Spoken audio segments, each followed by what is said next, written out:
Bakit po puro panlupa ang mas inuuna kaysa maglingkod o magbalik loob sa Diyos? Ang tao ay, nung ang tao ay tsaka si Eva at si Adan at nagkasala sa Diyos, naghiwalay sila.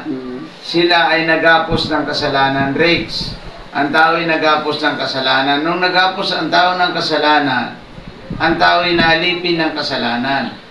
At nawala na sa kanya yung relasyon ng Diyos at kaya hindi niya maintindihan ang salita ng Diyos. At kung mayroon man nangangaral sa kanya tungkol sa salita ng Diyos, ay hindi niya iniintindi ito. Yes. Hindi na tumatalab sa kanyang puso at isipan.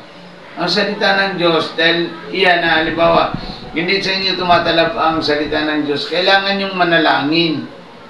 Humingi sa Diyos ang kapi. Kung sino man nagkukulang ng karunungan, humingi sa Diyos at bibigyan. Ibig sabihin tayo rin ng mga tao na nagkasala na parang hindi tumatalab ang salita ng Diyos. Lumuhod tayo sa Panginoon at magbalik loob at manalangin upang maintindihan natin ang kanyang mga sinasabi sa pamamagitan ng Biblia.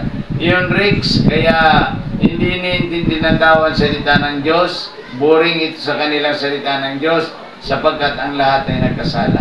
Kailangan mo lang magsisi at magbalik loob sa Diyos upang ikay maligtas. Mahal ba ng Diyos ang tao? Oo. Bakit po nilipol niya noon sa panahon ni Noah? Nilipol niya yun kasi nga yun ang unang daan.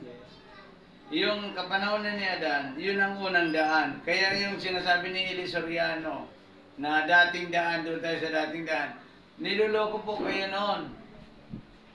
Ang unang daan na gustong balikan ni Eli Soriano, kapahamakan ng impyerno yon. Yes. Kasi ang unang daan, pinutol na ng Diyos yon. Yung kay Eva at kay Adan, di mo, linipol ng Diyos sa pamagitan ng tubig.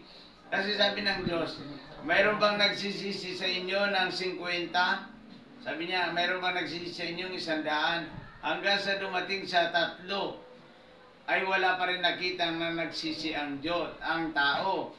Ang nakita lang na nagsisi ay si Noe. Yan. Kaya nilipol niya yon, mga tao doon lahat. Kaya ganun din sa panahon natin ngayon.